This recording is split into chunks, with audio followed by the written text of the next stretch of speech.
Bom, gente, bom dia. Vamos continuar aqui o nosso curso, tá? E dado a possibilidade, né, de construir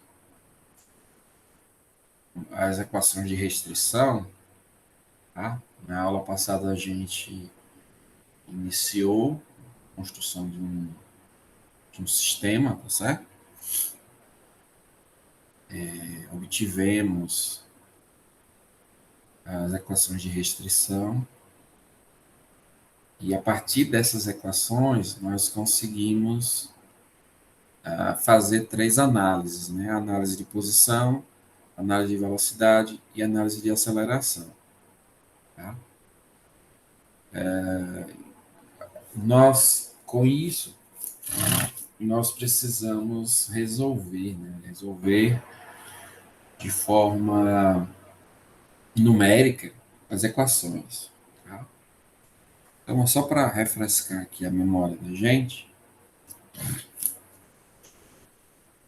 os passos, né, para análise cinemática. Né? Tivemos as equações de restrição, né? Então, isso é feito pelo primeiro passo, né? Identificar todas as juntas e acionamentos presentes no mecanismo, identificar o conjunto correspondente de equações de restrição, que é uma equação vetorial, né? Que depende de um vetor Q, que são as coordenadas generalizadas, e também dependem do tempo. Tá? Feito isso, nós conseguimos fazer análise de posição em que nós precisamos encontrar Q para todos os instantes de tempo. Então, nós vamos variando, né, T ao longo do tempo, seja no tempo que nos for de interesse, e definimos as posições que satisfazem as restrições, né, que satisfaz a equação de restrição. Para isso, nós precisamos do jacobiano, né, e aplicar a técnica de Newton-Raphson, né, o método de Newton-Raphson para a solução de equações algébricas não lineares. Depois a gente vai seguir para encontrar a análise de velocidade, ou seja, vamos encontrar o Q ponto, a velocidade, né, a variação com o tempo das coordenadas generalizadas. E para isso nós precisamos do jacobiano e precisamos do lado direito da equação da velocidade. Tá? E por fim, a análise de aceleração, que a gente precisa do jacobiano e o lado direito da equação da aceleração. E na equação da aceleração, nós achamos a segunda derivada, né, das coordenadas generalizadas, o Q dois pontos. Então, esse seria o nosso passo a passo para fazer a análise cinemática. Tá? O framework para a análise de posição seria da seguinte forma, né? Alguém apresenta o mecanismo, tá?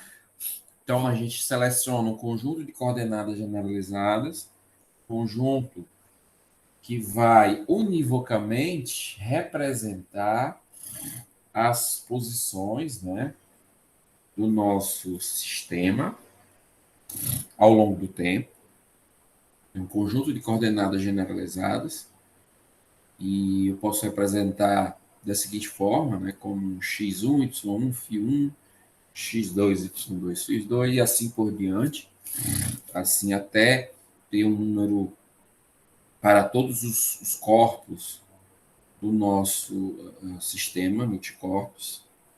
Tá? Nesse sistema, nós vamos ter as coordenadas, as restrições cinemáticas, as restrições que não variam com o tempo, e também as restrições motoras que variam com o tempo. Tá? E ao final, nós temos que ter que o número de coordenadas o número de restrições cinemáticas e o número de restrições motoras tem que ser igual a zero. Tem que ser igual ao número de coordenadas generalizadas. Ou seja, eu vou ter nenhum grau de liberdade no meu sistema que não tenha uma restrição relacionada a ele.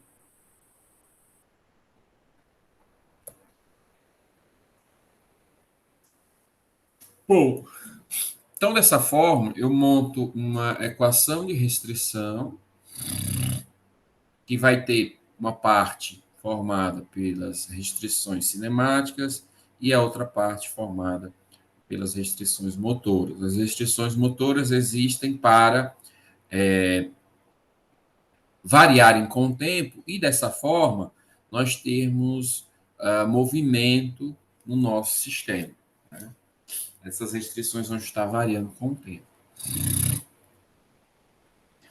E essas aqui de cima, elas são restrições que são invariantes com o tempo.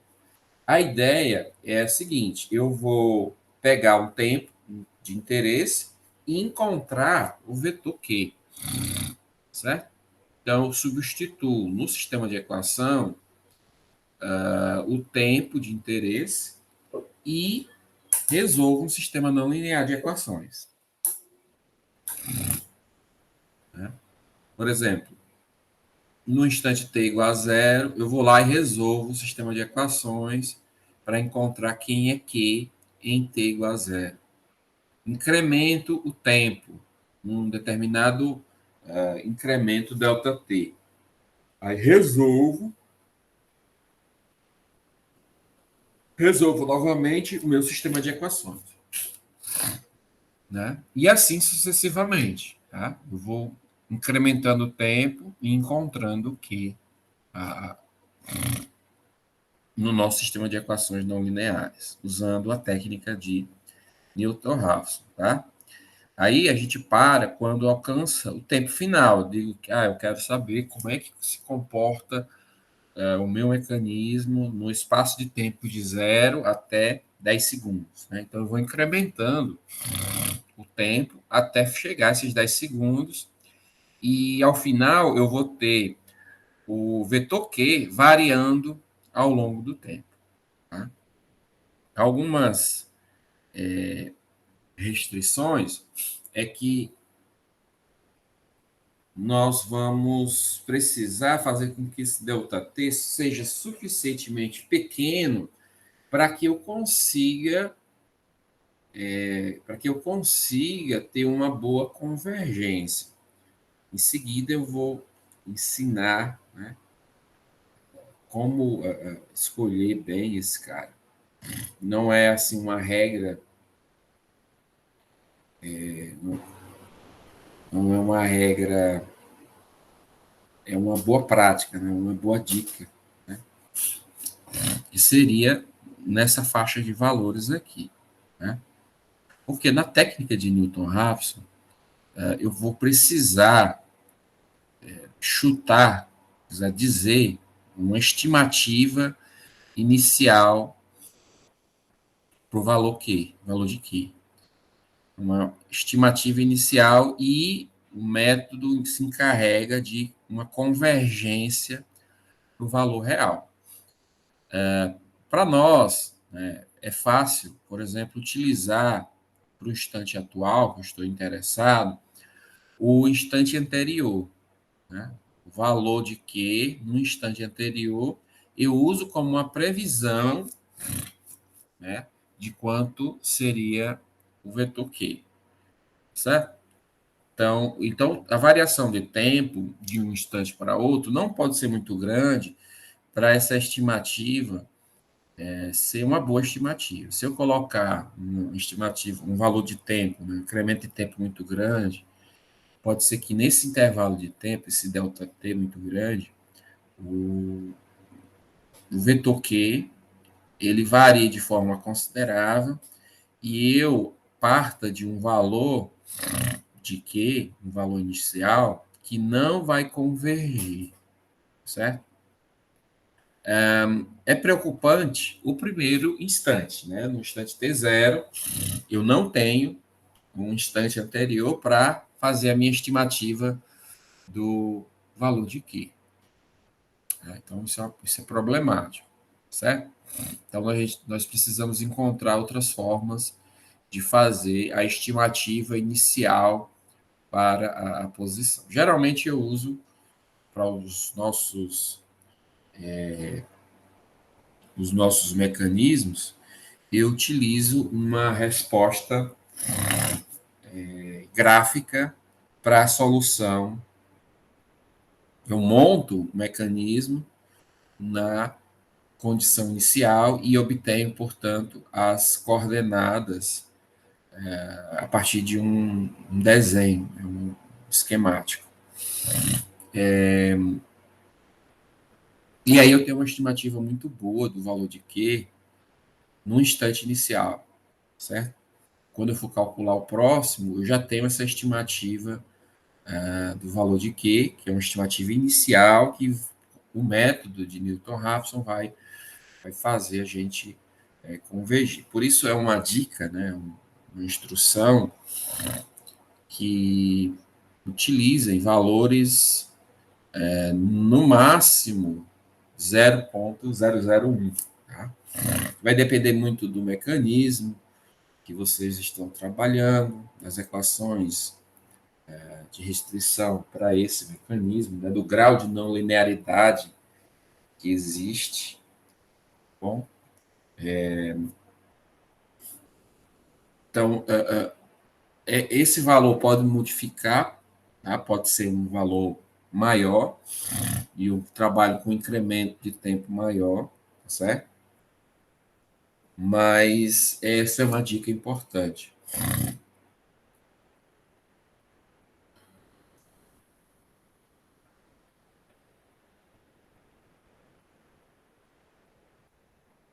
Vamos aplicar, aliás, vamos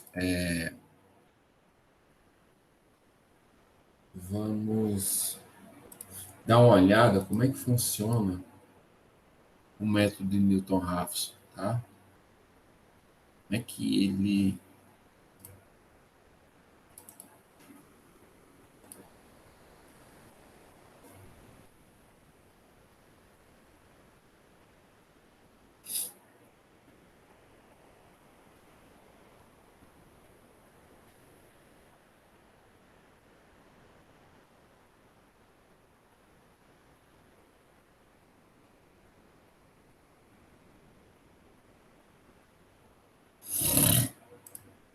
um instantinho.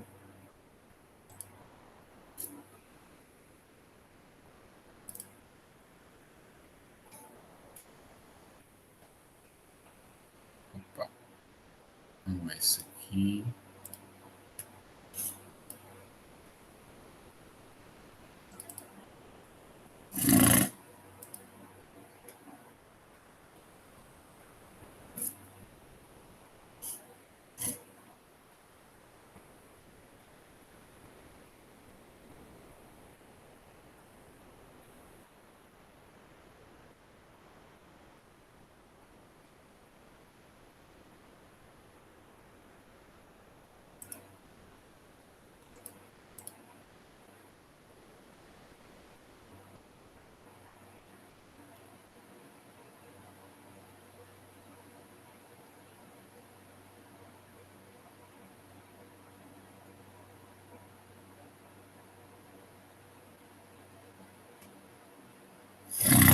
Pronto, tá aqui, gente.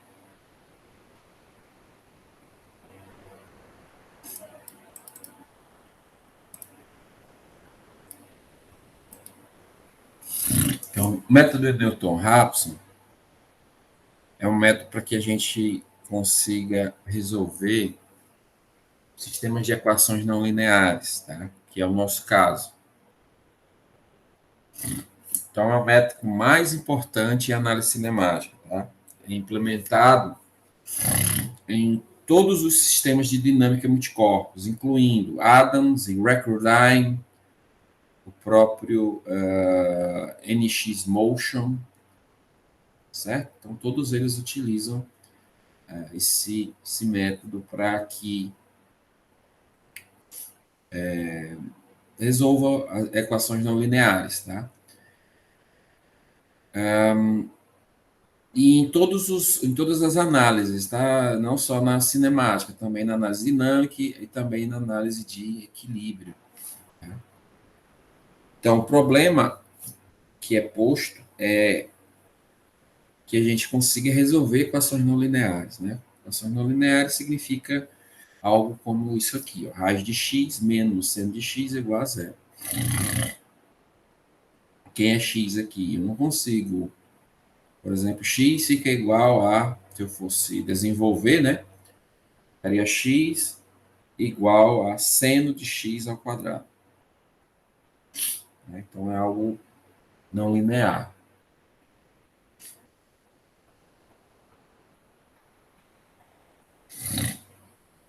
Aqui também, ó, né, encontrar x e y nesse sistema, assim como isso aqui. Né?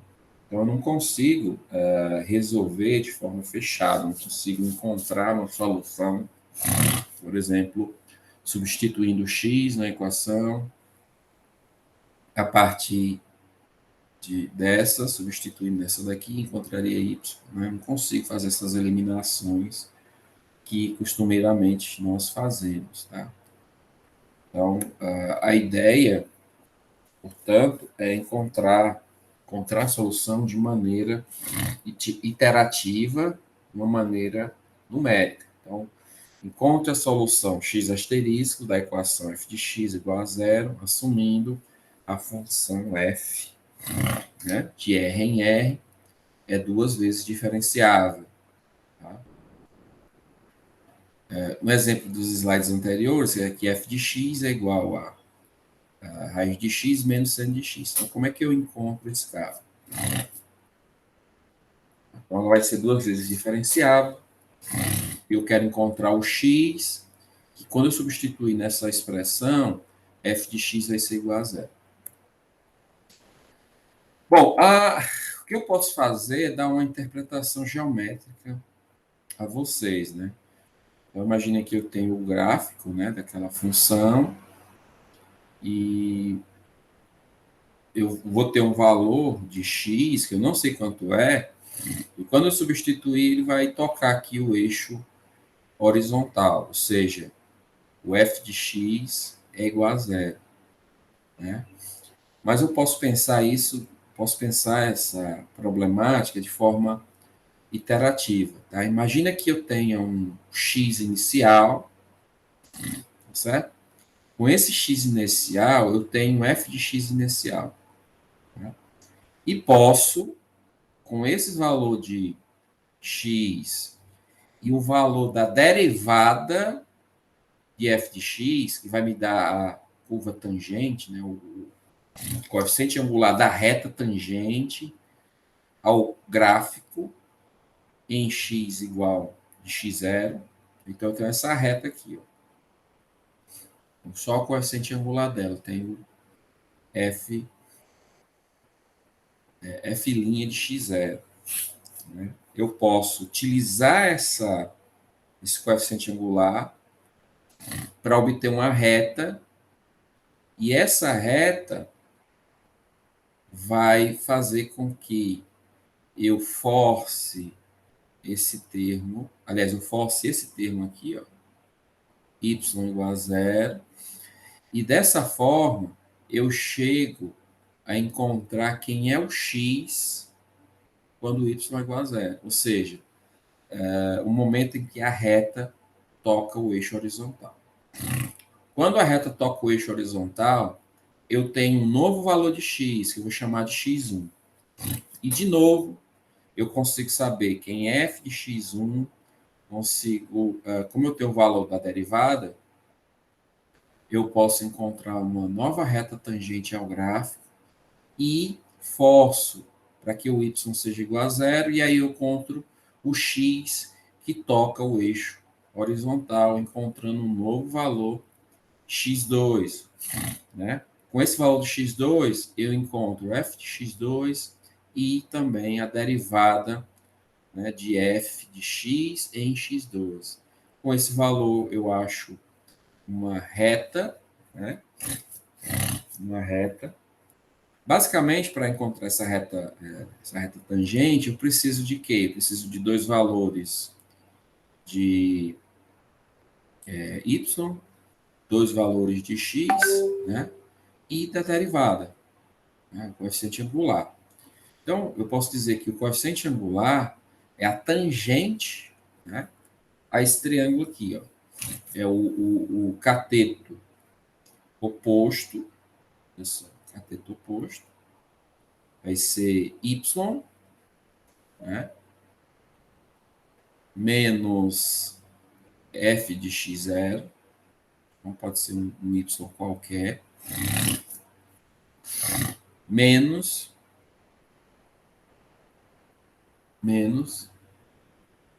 aliás, dividido, né, por x menos x0. O x pode ser um x qualquer, menos x0. Onde x0 é o ponto onde eu estou analisando. E aí eu forço, né, como eu já falei, substituo o y0, porque eu quero saber quando é que essa reta toca o eixo horizontal. E eu vou repetindo isso, né, até encontrar x1, x2, até ele convergir para um valor. Ou seja, o x2, aliás, o xn coincidiria com o xn menos 1. Entende? Ficaria sem variar, porque eu teria convergido para um valor de x, ou seja, da raiz do nosso problema. Eu posso também representar ter uma representação utilizando a expansão de série de Taylor, né? Então, eu posso usar um f de x mais h, né? Então, se eu variar x de h, né, essa função f de x mais h é igual a f de x mais esse conjunto de termos aqui, que nós vamos precisar fazer uma truncagem, tá? Mas, enfim, eu tenho aqui a primeira derivada vezes h, né, o h é o incremento, veja só, mais a derivada segunda dividido por 2, né? 2 vezes 1, 2 fatorial, h ao quadrado, mais a derivada terceira, né, dividido por 3 fatorial vezes h. E assim eu tenho vários termos formando aqui esse somatório. Ok? Eu posso truncar o nosso problema, né, e eliminar esses termos aqui, principalmente se o h for muito pequeno. Né? Se o h, por exemplo, for da ordem que eu indiquei a vocês, na ordem de 1 milésimo, quando eu fizer 1 milésimo ao quadrado, né, vai ficar 10 a menos 6, né? Multiplicando esse termo aqui. Então, por maior que ele seja, ele sempre vai ser multiplicado por 10 a menos 6. Né? E vai ficar, acaba sendo um número muito pequeno. Esse aqui também. Então, essas parcelas são muito pequenas, que eu posso desprezar. Tá? Posso desprezar sempre. Não, e não vai interferir na velocidade com que eu chego na solução. Né? Então, f de x mais h é aproximadamente fx mais a derivada de f de x vezes h. Tá? Então, apenas com dois termos. Tá? E é suficiente para a maioria das aplicações essa nossa truncagem. Né? Esse truncamento aqui vai ser suficiente. Eu vou definir x como x0, né? E x mais h como x1, por exemplo. H é um incremento, né? x1 menos x0, renomeando os termos, de tal sorte que eu tenho assim, a seguinte expressão agora. F de x1 é aproximadamente o f de x0, ou seja, o valor que eu quero calcular agora para f de x é igual ao valor anterior de f de x mais a derivada, né, de f de x no valor de x0 vezes a variação x1 menos x2. Se eu forçar, né, esse f de x que seja igual a zero, né, eu posso resolver, né, porque eu quero que esse cara aqui, né, seja uma equação de uma reta que toca o eixo horizontal. Então, f de x, 1 é igual a zero. E aí eu acho quem é x1 nesse caso. Né? E substituindo esse cara igual a zero, eu posso agora encontrar quem é x1 dado x0, dado f de x0 e a derivada de f' de x0. Né? Essa técnica pode ser utilizada para o resto da vida de vocês, né? Para resolver equações algébricas, né? Não lineares, resolver, encontrar as raízes, né? Então, é aplicado desde a economia, né? Quando você quer encontrar um valor, a partir de uma planilha, por exemplo, você encontrar um valor, encontrar a solução de um problema. Tá? Bom, e aí, gente, eu faço agora o x2 seria igual a x1 menos f de x1 dividido por a derivada de f em x1. E aí vou sucessivamente encontrando valores x2, x3, até que o sistema, né, convija. A ideia de Newton, né, era reduzir a dificuldade do problema, né, de resolver o problema, resolver uma equação não linear a um problema muito mais simples, é resolver uma equação linear. A equação linear é essa daqui. Ó. Essa é a equação agora. Nós linearizamos a função não linear para obter uma aproximação linear e calcular a raiz dessa função linear. Né?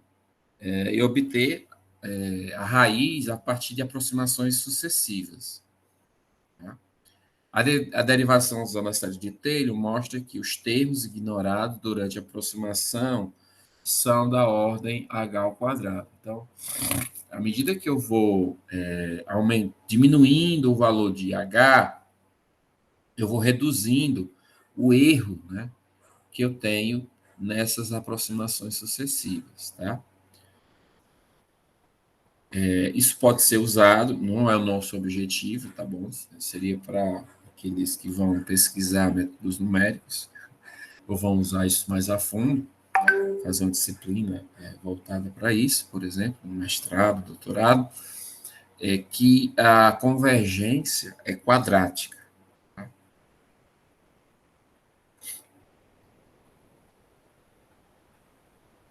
Então, o erro, à medida que eu vou. O erro vai reduzindo de forma quadrática. À medida que eu vou realizando os passos, eu vou reduzindo o meu erro. O algoritmo de Newton-Raphson ele é interativo, né? Então eu vou ter que ter um chute inicial, vou calcular x1 e eu vou melhorando essa minha estimativa de x0 para x1, né? x2, x3, x4 e assim sucessivamente. A cada interação, nós chegamos mais e mais perto da solução real do nosso problema. Então, imagina que eu tenho essa equação aqui, ó, x ao quadrado mais seno de x menos 1 ponto a derivada A derivada é essa aí, ó, 2x mais cosseno de x. Existe uma solução analítica que vai ser encontrada por meio de séries, né, a introdução de séries nesse meu sistema. E digamos que inicialmente eu vou dar um chute e dizer, olha, a raiz desse cara é 2, né? Aí eu calculo o valor da derivada em x igual a 2 e o valor de f de x em x igual a 2. Então, esses dois carinhas aqui. Com esses dois valores, eu consigo fazer uma melhoria, né, na minha aproximação.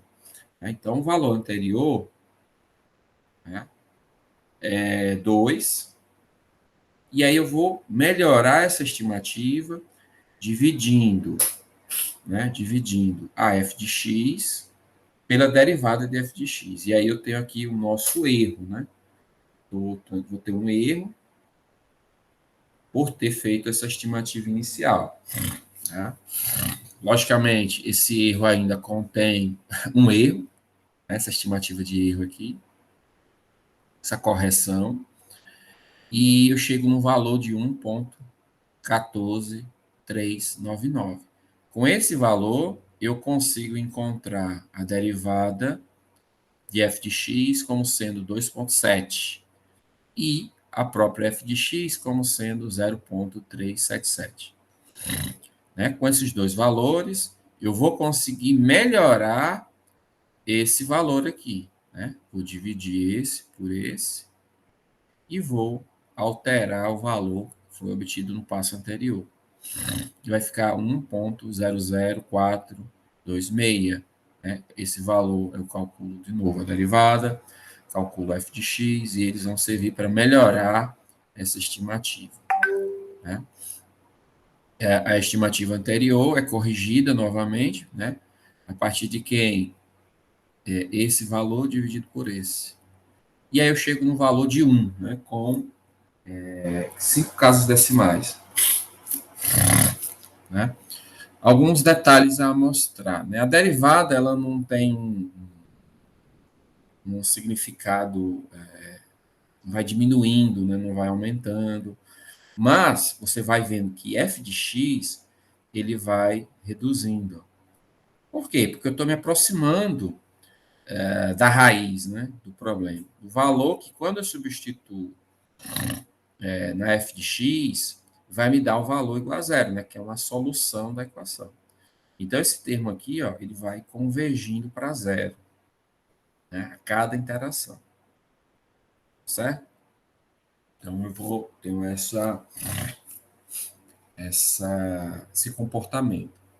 Bom, e vamos fazer isso para as nossos problemas. Né? Então, o método aplicado ao nosso problema seria da seguinte forma.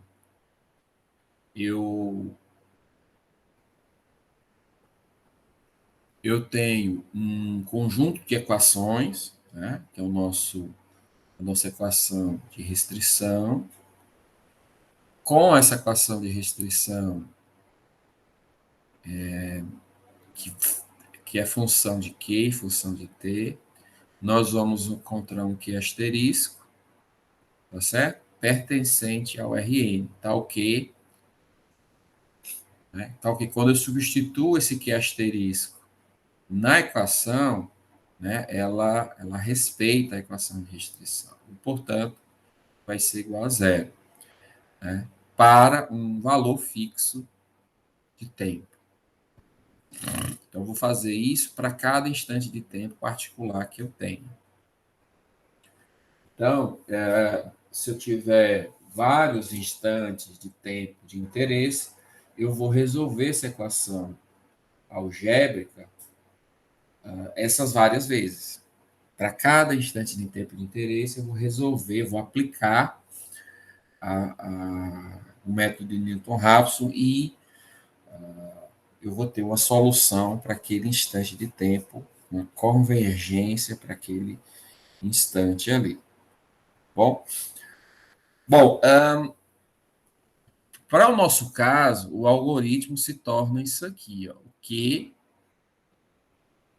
I mais 1, né, o Q no instante I mais 1 é igual ao QI, né, menos a inversa da matriz jacobiana vezes a própria função, a função de φ, né, a função de restrição. Veja que é bem parecido, né, com isso daqui. Ó. Só que aqui eu estou representando um vetor, né, um vetor no instante I mais 1, não é nem no instante, que se faz para instantes diferentes, né? Faz para o chute, né? Para aquele chute I mais 1 é igual a um instante, o chute anterior, menos a própria função de restrição, vezes a, a inversa, tá? No nosso caso, vou ter aqui um produto, é uma pré-multiplicação pela inversa, certo? Pré-multiplicação pela inversa.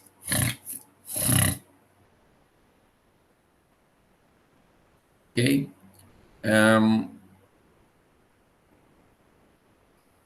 Eu posso fazer o seguinte, eu posso pegar esse carinha daqui e passar para o outro lado. Tá? Quando eu faço isso, eu vou ter um delta Q, a variação das coordenadas generalizadas, né? Pelo erro, né, que eu estou tendo por ter feito a escolha de um determinado conjunto de coordenadas generalizadas. E esse termo aqui, que é a matriz jacobiana, pode passar multiplicando, né, essa variação. Então, rearranjando os nossos termos, e nos nossos algoritmos, nós vamos usar da seguinte forma: o jacobiano da função de restrição, né, vezes a variação ou o erro por termos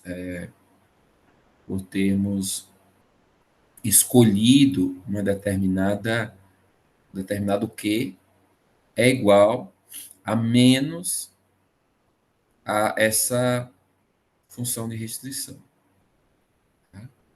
Então, eu tenho aqui uma aproximação linear para aquele conjunto de equações não lineares. Tá? Então, veja que eu consigo obter aqui o erro por fazer uma determinada estimativa. Com esse erro, eu posso corrigir, né, a minha estimativa, né, vou corrigir ela e obter um novo valor de Q. Que, de novo, eu vou usar na equação, né, vou calcular o jacobiano para esse novo Q, eu vou usar vou calcular aqui a equação de restrição para esse novo Q. E tenho um erro relativo a isso. De novo, vou ter um novo Q, né, baseado no Q anterior e baseado no erro que eu estou obtendo. E aí, interativamente, eu vou fazer esse cara convergir para um determinado valor.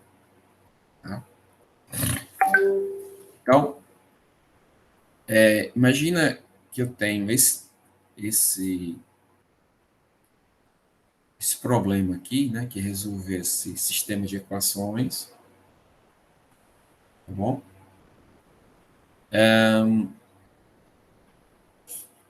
Então, o que eu vou fazer?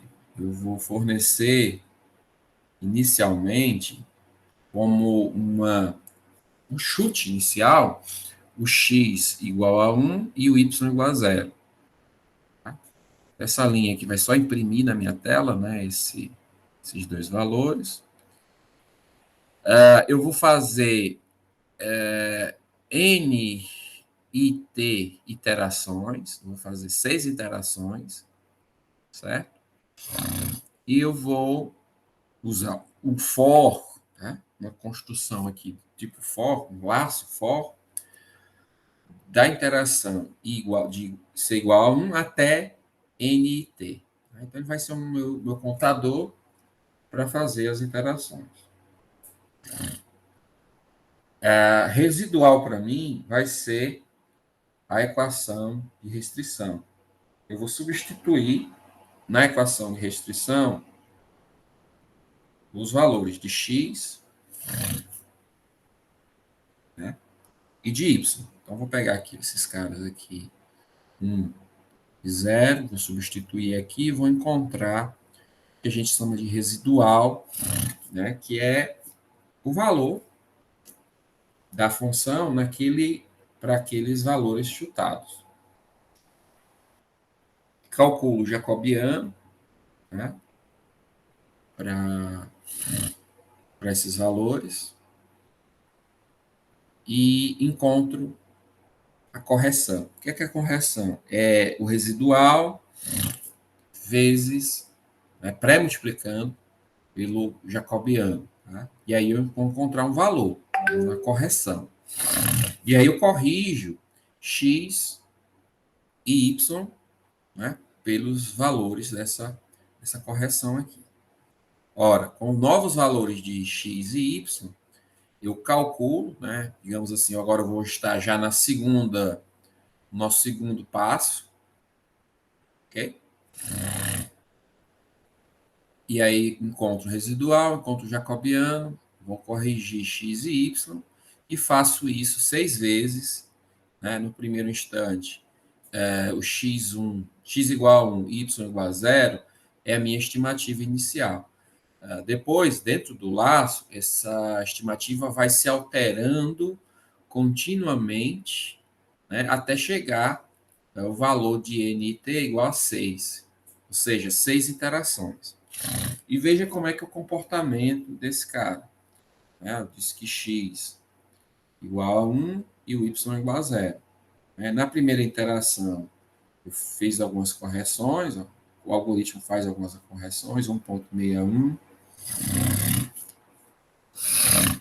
O y vai ser 0,61. No 2, ó, vai alterando. E chega um momento que eu tenho um problema aqui. Alguém saberia, olhando para esse conjunto de dados aqui, alguém conseguiria me dizer qual é o problema?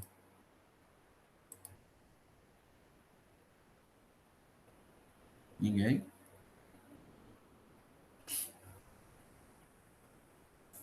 A repetição, professor? Isso. Então nós vemos que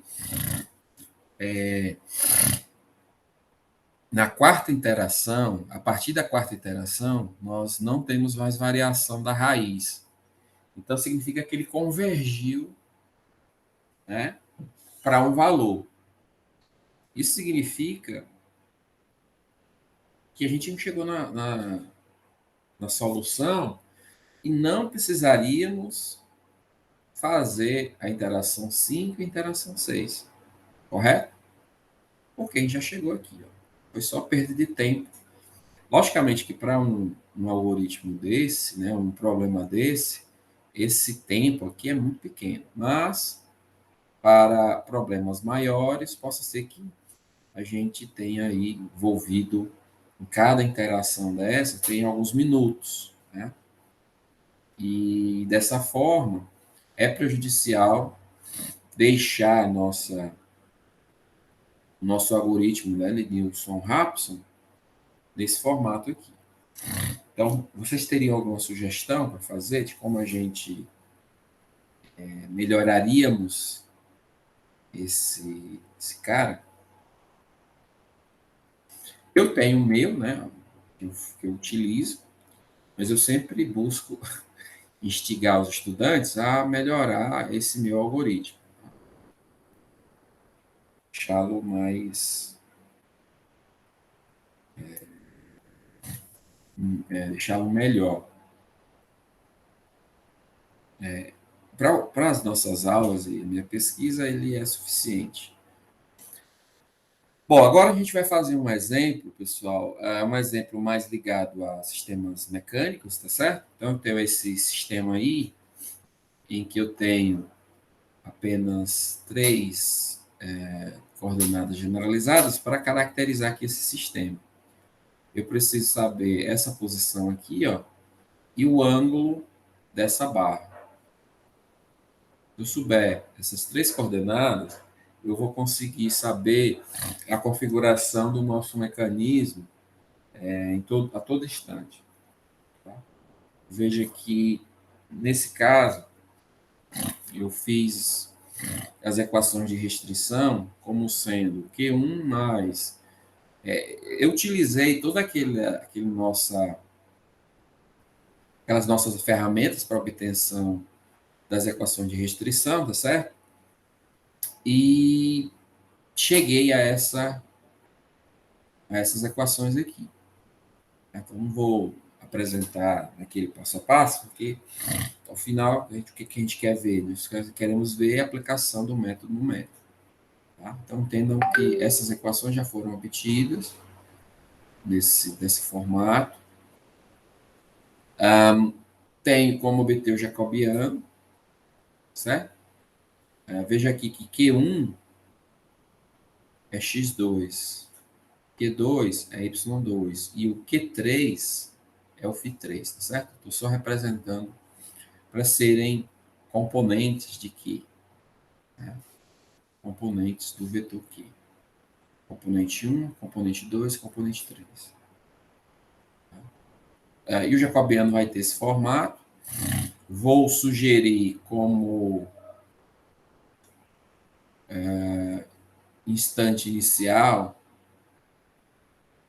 no chute inicial, esse aqui, ó, 0,2, 0,2 e π igual a 4. E aí eu vou obtendo, digamos que eu queira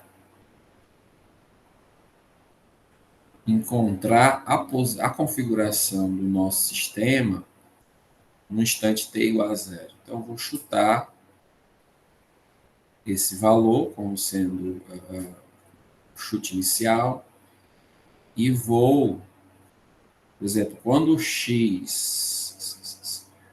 t igual a 0, Q1 mais Q2, Q1 ao quadrado mais Q2 ao quadrado, é igual a 0,4 ao quadrado. Tá? Então, essa é a nossa restrição. E aí eu tenho como encontrar essa configuração aqui, né, para esse t igual a 0. Como é que implementaríamos, né? Então, nós podemos ver o seguinte, ó, vamos usar aquela mesma técnica que apresentamos no slide anterior, né? Encontramos um residual, veja que é a mesma estrutura, só vai mudar as equações que estão aqui dentro. Eu sugeri, ó, o Q como sendo um vetor, tá certo?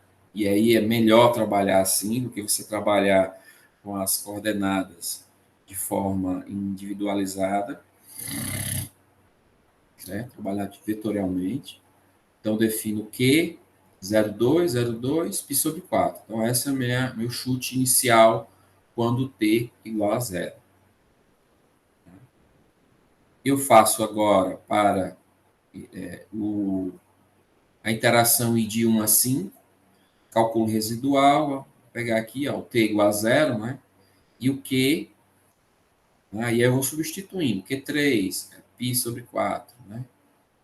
Encontro um valor de residual, encontro um valor de jacobiano. Ao final, eu consigo achar um erro, né? Qual é a correção por ter feito esse chute inicial, né? E vai ser o quê? O jacobiano multiplicando o residual. Aliás, a inversa do jacobiano multiplicando o residual. E com isso, eu calculo corrijo, né? O Q, usando a correção, para encontrar um novo Q. E aí, vou substituir esses novos valores, já numa outra interação, Eu acho quem é o residual, eu acho a jacobiana, e aí eu vou achar a correção para esse novo valor de Q. Com essa correção, eu altero novamente e faço isso 5 vezes seguidas. E, de novo, nós temos um momento em que ele converge com o valor e não altera mais. Né? Então, depois de 4 interações, não tem sentido continuar as interações. A solução parece boa, né? Como garantir que nós não estamos iterando mais do que o necessário? Alguém tem uma ideia de fazer isso aqui? Eu poderia avaliar o seguinte, ó, eu vejo que esse cara aqui tá indo, né, para um determinado valor,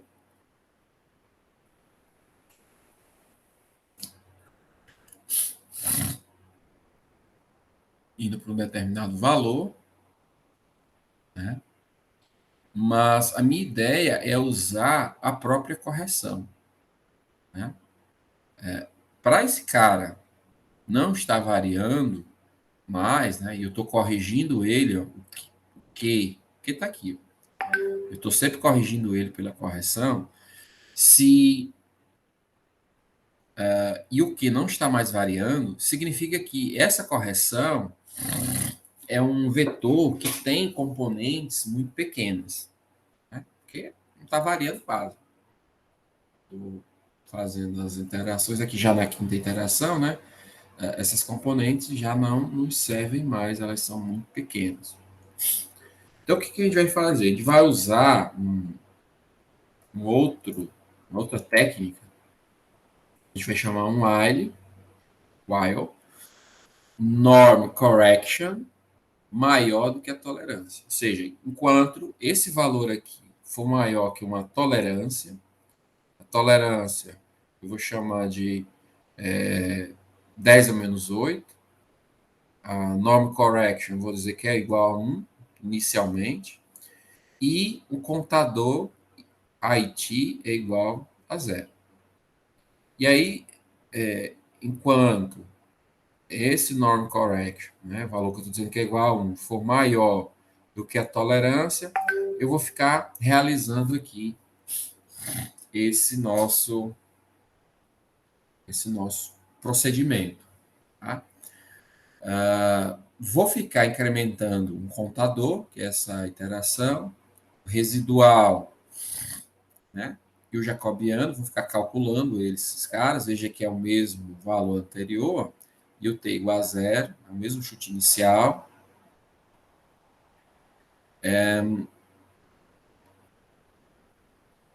Ponto. Aí eu calculo a correção da mesma forma, né?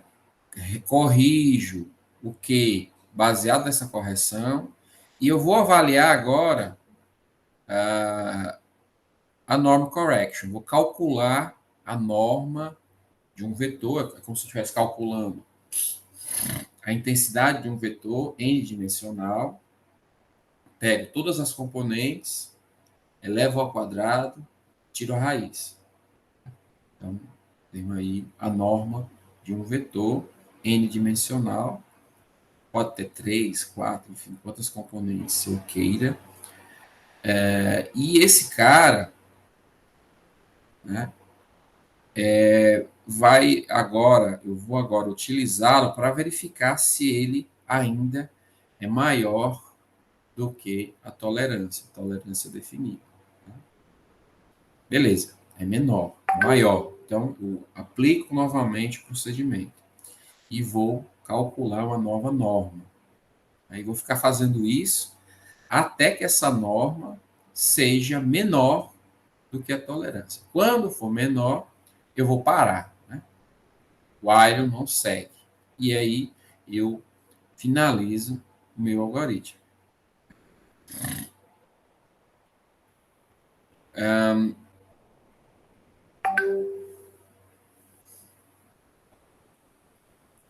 Então, a pergunta que eu faço é a seguinte: por que nós usamos a correção como critério de parada em vez do resíduo? Alguém tem uma ideia por que a gente faz isso?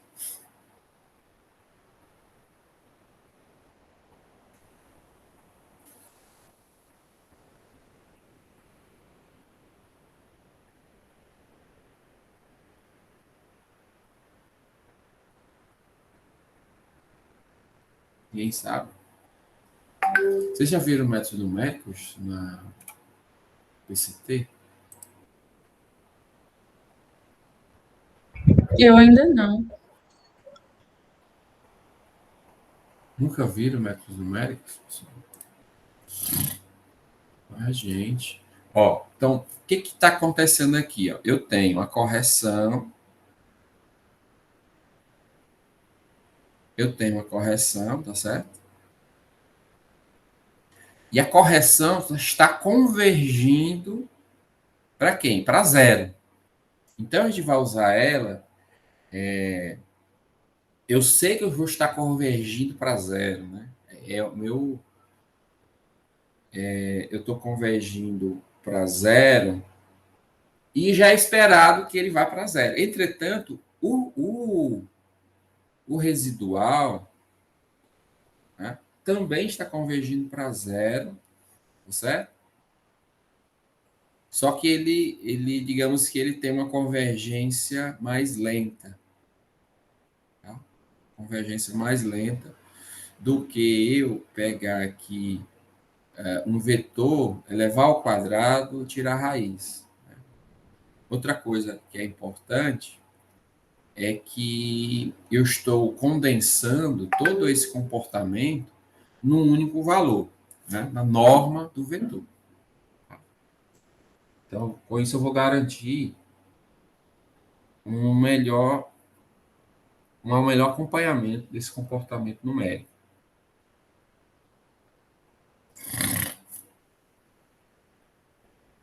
Bom, um outro problema que tem aqui é se a gente nunca conseguir desfazer esse laço aqui, né? Ou seja, se a norma nunca conseguir ser menor que a tolerância, eu vou ficar aqui em loop infinito, né? Eu não saio.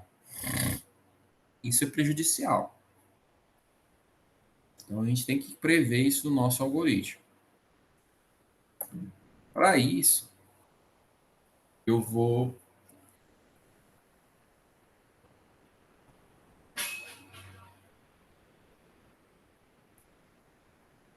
voltar aqui para o for, né? A gente vai ver que ele não vai conseguir convergir. Aliás, ele convergiu e eu fiz interações a mais. Nessa implementação anterior, ele poderia. Eu voltei, desculpa.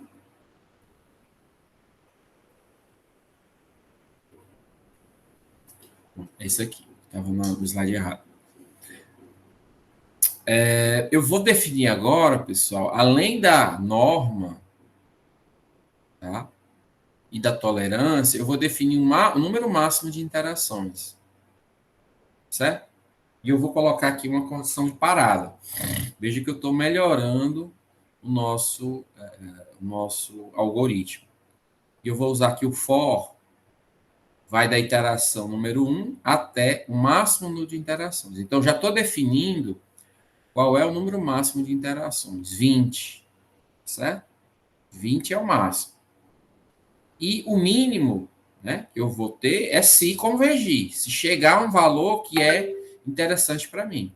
Então, eu calculo residual, calculo jacobiano, lembrando que residual é a própria equação de restrição, e o jacobiano é a derivada dela, a matriz jacobiana.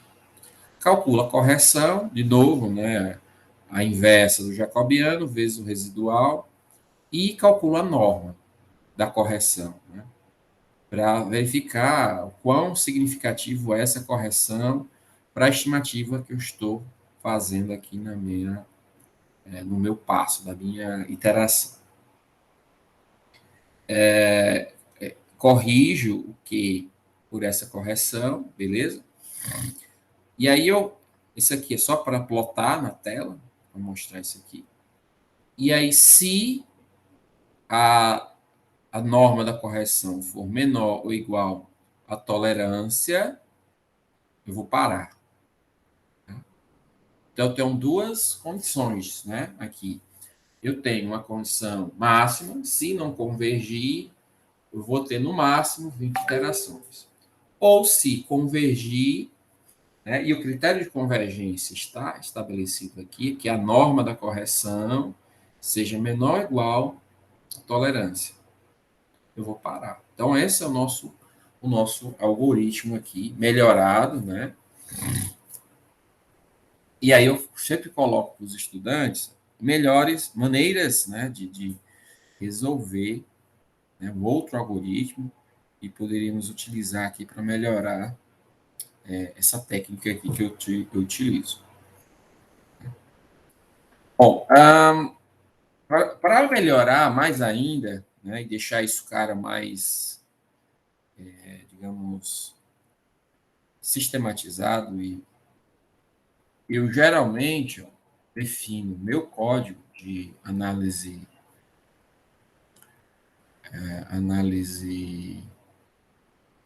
de posição nesses 4 arquivos. Eu vou ter um arquivo principal, vou chamar uma função principal, certo?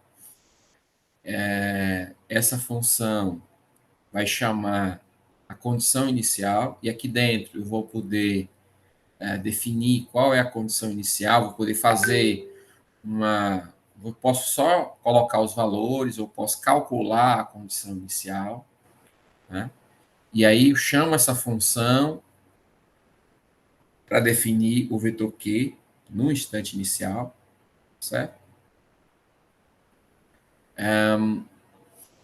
Chamo a função para obter φ e obter o jacobiano de φ. E aí eu só altero o que está aqui dentro. Tá? O arquivo, né, o miolo do nosso problema, ele não é alterado. Entendeu? Essa estrutura aqui vocês vão utilizar para qualquer problema que vocês forem encontrar na vida, até. Não só aqui para a disciplina. Eu vou definir quem é o φ e quem é o jacobiano. Definir esses 3 arquivos como uma entrada, né, como função para esse principal. Certo? E aí nós utilizamos dessa forma. Temos alguns problemas com o método. Temos divergência, né? Temos divisão por zero, próximo de um ponto estacionário, temos convergência, uma raiz diferente da desejada, ciclo, então a gente não consegue chegar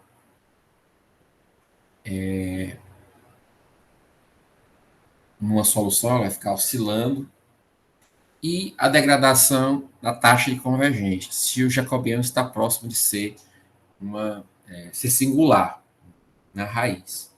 Então, temos esses 5 problemas clássicos com o método de Newton-Raphson. Tá? Nada podemos fazer para consertar o problema 5 do último slide. Isto é um caso raro sem solução. Então, se a matriz for aproximadamente singular, eu não vou conseguir inverter ela, né? Vou conseguir inverter ela e multiplicar pelo residual. Né? Então, se ela é singular, não consigo inverter. E aí vai dar problema aqui na hora de encontrar com a correção. Correction. Entendeu? Então, por isso, dá problema e isso não tem jeito. A gente vai simplesmente não vai conseguir calcular a correção e, consequentemente, não vamos conseguir uma resposta. O que é feito, na maioria das vezes, é pular esse valor, mas simplesmente eliminar a necessidade de calcular, né, o valor de Q nessa condição. É um caso raro, tá? Dificilmente ele ocorre, mas caso ocorra, a solução é não obter os valores naquele instante, né? Porque gera uma anomalia numérica. Todas as outras questões podem ser resolvidas se o chute inicial está próximo bastante da solução. Neste caso, o método também tem convergência quadrática. Então, veja, para fugir de todos os outros pontos, eu preciso que a minha estimativa seja próxima, né, do valor real. Caso isso ocorra, normalmente eu vou convergir para o valor correto e vou encontrar uma solução. Ó, felizmente, quando usamos o método de Newton-Raphson na análise cinemática, nós usualmente resolvemos a análise de posição numa série temporal, né? De tal forma que sempre temos um bom chute inicial, né? É só usar os valores para o tempo anterior, né? E daí vem a necessidade que eu utilize incrementos de tempo pequeno, né? Porque aí vai ser bem próximo, né? Os valores, né? Um valor do outro vai ser bem próximo e aí vai ser necessário apenas uma correção que o método vai nos fornecer. Os valores da coordenada generalizada no incremento do tempo anterior sempre vai ser utilizado para a gente estimar os valores das coordenadas no instante atual. A única exceção é o problema de montagem, né? No tempo t igual a zero. Então, o que eu faço? Eu pego, monto o meu sistema num CAD da vida. E aí eu acho as coordenadas nesse CAD. Okay? Então, eu uso essa aqui uma forma final, tá? Para a gente trabalhar. Então, eu vou escrever um método para todos os instantes de tempo, tá? Então, eu faço isso na forma de uma função, né? A gente vai, na próxima aula, a gente vai verificar como é que vamos aplicar isso ao nosso problema, né? O problema que eu já apresentei, a gente obteve as equações de restrição e agora a gente tem que resolver numericamente aquele problema, tá? Então, como é que funciona essa função? Function, eu vou ter uma saída que eu vou chamar de out, é igual a position analysis time points, aqui é um vetor de tempo, eu vou dizer que quero o meu eu quero calcular a posição nos vários instantes que vai ser definido esse vetor aqui. Vou definir uma tolerância para que o cálculo seja realizado e o máximo número de interações. Então, essas são as entradas, um vetor, a tolerância e o máximo número de interações. Tá? Com essas informações, eu vou, por exemplo, definir qual é a condição inicial, o get initial guess, né? O chute inicial, quem é o que, no time points 1, né? Ou seja, no tempo inicial. Né? Vetor de tempo 1, na primeira posição, eu quero saber quem é que. Né?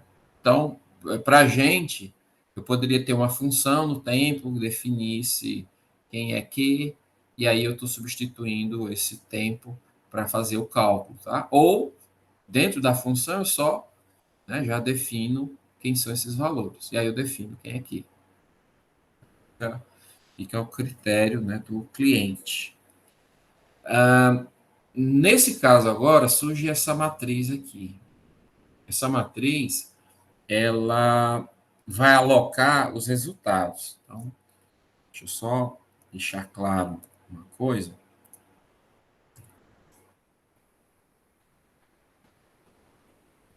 Olha só.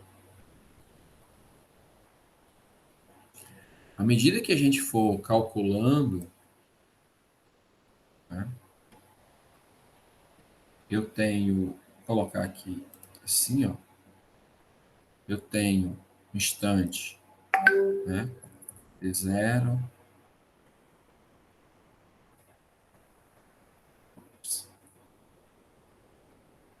T1, T2, T3, e assim por diante, tá certo? Vários instantes de tempo. Eu vou ter uma matriz, pessoal. Eu vou ter uma matriz que para cada instante de tempo, T0, T1, T2, T3, eu tenho as coordenadas generalizadas. Podem ser, sei lá, um número considerável, 10, 20, sei lá. Vai depender do mecanismo que vocês estiverem analisando, tá certo? E aí, cada coluna dessa matriz que eu estou definindo agora, cada coluna vai ser a configuração do sistema para um determinado instante. Então, veja que eu estou alocando memória, porque, de caso contrário, esse vetor alt, essa matriz alt, ela ficaria aumentando de ordem a cada interação de Newton-Raphson que eu fizesse. Para cada valor que eu calculasse, né, para cada instante, eu teria que inserir aqui uma coluna, etc. Ou mesmo eu poderia perder, né, os dados. Eu quero alocar para ter, por exemplo, uma linha dessa aqui vai dar o comportamento de uma determinada coordenada ao longo do tempo, ao longo dos vários instantes de tempo que eu utilizei para calcular a matriz, certo? Então, essa matriz alt, ela vai ter, vou criar ela como sendo uma matriz de zero, somente para alocar memória. Ela tem Q, N, o número de coordenadas generalizadas vai ser um número de linhas da matriz. E o número de colunas vai ser o número de instantes de tempo que eu estou procurando encontrar os valores das coordenadas. Tá? Então, aloquei a memória, inicialmente está tudo com zero, e aí, à medida que eu for realizando né, o método de Newton-Raphson, eu vou substituindo nessa matriz os valores. Repare uma coisa importante. Agora, nós temos dois fors aninhados. O primeiro for, mais externo, ele vai nos trazer a necessidade de calcular o Newton-Raphson para cada instante de tempo. Então, eu vou de t igual a 1 até o comprimento do time points. Né? Eu vou calcular para cada instante de tempo. Então, eu vou pegar para cada valor desse vetor aqui, eu vou fazer esse for que está mais interno, que é justamente o for, né, o algoritmo de Newton-Raphson. Do IT 1 até o max IT, cálculo jacobiano, cálculo phi, cálculo jacobiano, né, calcula a correção, tá, e vou corrigir esse valor de Q, né, está aqui, ó, inicial, com a correção que eu acabei de calcular. Se a norma da correção for menor ou igual à tolerância, eu paro. Se não, eu vou fazer novamente. Só que agora eu tenho um novo Q, não o Q que estava aqui fora. Eu corrigi ele. Se a norma não for menor, eu não vou parar, eu vou continuar fazendo esse for aqui, no máximo 20 vezes.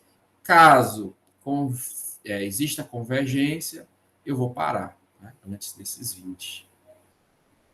Beleza. Conseguiu convergir, né? Conseguiu convergir. Então, eu vou pegar o Q encontrado, Q que convergiu, e vou substituir no T, né? No T, no instante de tempo que eu estiver trabalhando aqui nesse loop. Né? No caso, vai ser T igual a 1. Então, eu vou guardar na primeira coluna o que convergiu. E aí eu vou incrementar aqui o for, né? Vai ser T igual a 2. Passo tudo aqui dentro, vai ser T igual a 2. Vou salvar o que ele convergiu em T igual a 2. E faço isso sucessivamente. até ter todas as colunas que antes eram zero, eu vou preencher com as soluções utilizando Newton-Raphson. Tá certo? Alguma dúvida, pessoal? Isso aqui a gente tem que aplicar, tá? Tem que aplicar. Na próxima aula, como a gente vai de algumas. Todo mundo está acompanhando as aulas via computador, ou tem gente fazendo via celular, né? É possível todo mundo acompanhar via computador? Na próxima aula? Acho que sim. Aí, no caso, professor, isso aqui é porque eu não tenho familiaridade com programação. Você usa o que para fazer esse programa? Então, vocês vão usar. Vou pedir para vocês baixarem esse cara aqui. É um software livre, tá?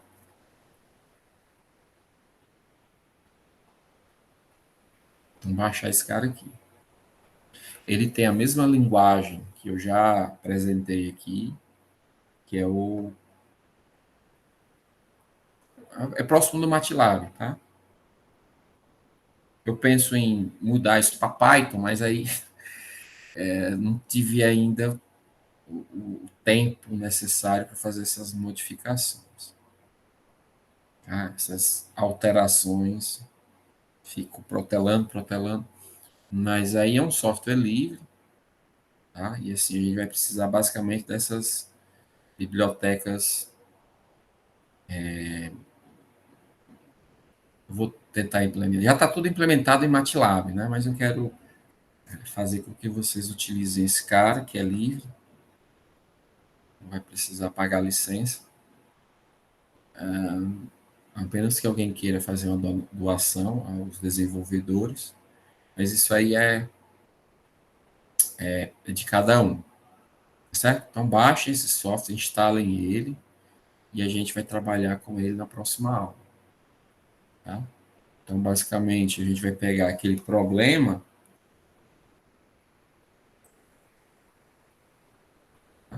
então, essa ficaria faltando ó, análise de velocidade e análise de aceleração, tá? A gente vai seguir aqui, tá?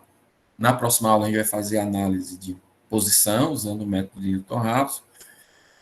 E o que resta para a gente é muito mais simples, tá bom? O que resta é muito mais simples, porque eu vou ter, ao final, eu vou ter uma matriz com os valores da posição, né?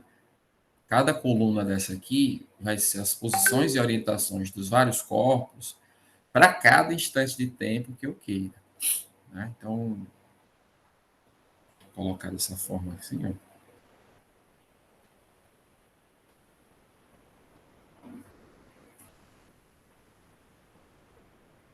Então, teria que fazer aqui, ó, o Q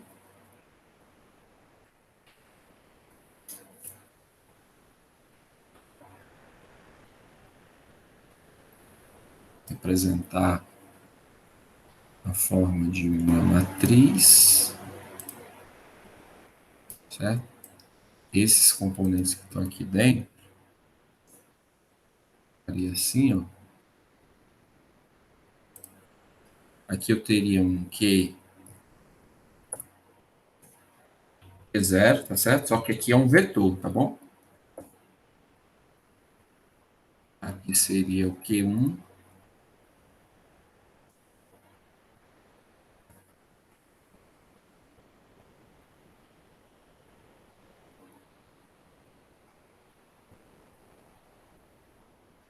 Aliás, pontinhos, né?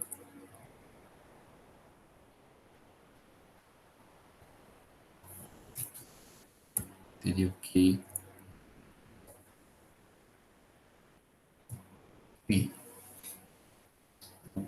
cada coluna dessa matriz, né, de saída seria correspondente a um determinado instante de tempo. Ah, professor, então, digamos, se eu pego Q, o vetor Q,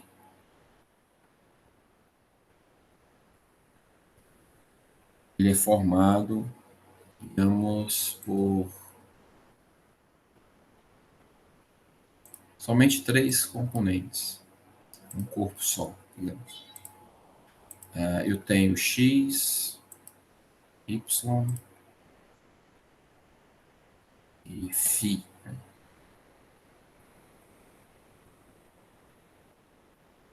Tudo bem? Então, são essas as componentes que formam o vetor Q. Se eu quiser saber como é que X varia com o tempo, eu vou pegar o X desse vetor, que é o X no T0, o X desse vetor, que é em T1. Né? Então, eu vou pegar a linha da matriz e plotar com relação ao tempo. E aí eu vou ter o comportamento ao longo do tempo da coordenada X. Y, Φ.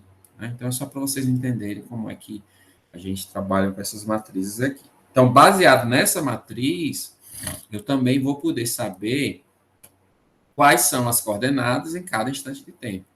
Vou conseguir, por exemplo, calcular o jacobiano para cada instante de tempo, porque eu já tenho as coordenadas. Então, é basicamente endereçar para a coluna correta. Vai para a coluna correta, pego os valores, substituo na minha matriz jacobiana, na minha matriz de restrição. Então, só lembrando a vocês, a equação de velocidade é essa daqui, ó, jacobiano. Então, se eu tenho um instante de tempo T1, com aquela matriz que a gente obteve na análise de posição, eu sei quanto é que é Q em T1. Então, eu sei quanto é que é o jacobiano. Ou seja, numericamente, eu já tenho isso daqui. Desse lado aqui, eu tenho os termos que dependem somente do tempo. Né? Eu fiz a derivada da equação de restrição com relação ao tempo.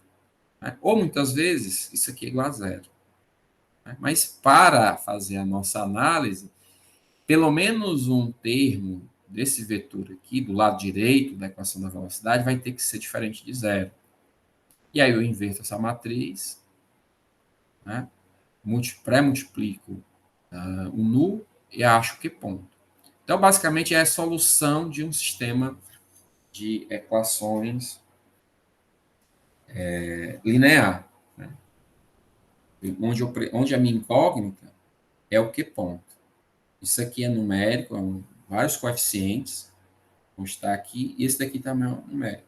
Então, é como se tivesse A vezes X é igual a B.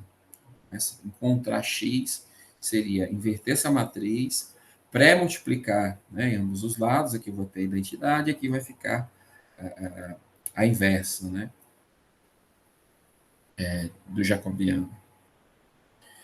Então, outras palavras, uma vez que nós temos o Q como função do tempo, você pode encontrar Q ponto como função do tempo, ou seja, no instante TK, né, resolvendo o sistema linear de equações. Basicamente é isso. Só note que, enquanto o jacobiano for não singular, você pode resolver esse sistema de equações lineares e obter a velocidade que ponto. Detalhe importante é que, como nós já resolvemos numericamente e encontramos as coordenadas generalizadas, nós já usamos os jacobianos naquelas configurações, né? E tivemos que inverter ele. Então, a gente já tem a garantia que o jacobiano tem inversa nas coordenadas generalizadas em que nós calculamos. Certo? Então, se eu fizer análise de posição, o restante já está meio que... Todas as dúvidas já estão meio que sanadas. Já, tá bom? A razão da facilidade é que, ao contrário da análise de posição, onde você tem um sistema de equações não lineares, agora nós temos que lidar com um sistema linear, que é fácil de resolver, a gente já sabe. Se não fossem tantas as equações, a gente conseguiria resolver de forma numérica, ou algébrica. Detalhe, gente, nós podemos usar, né, a inversa dessa, multiplicando esse cara aqui, e aí achar que ponto. Ou a gente pode fazer substituições, tá? Então, eu quero que vocês pesquisem maneiras de resolver sistemas lineares de equações. Tá? Peço que vocês façam isso.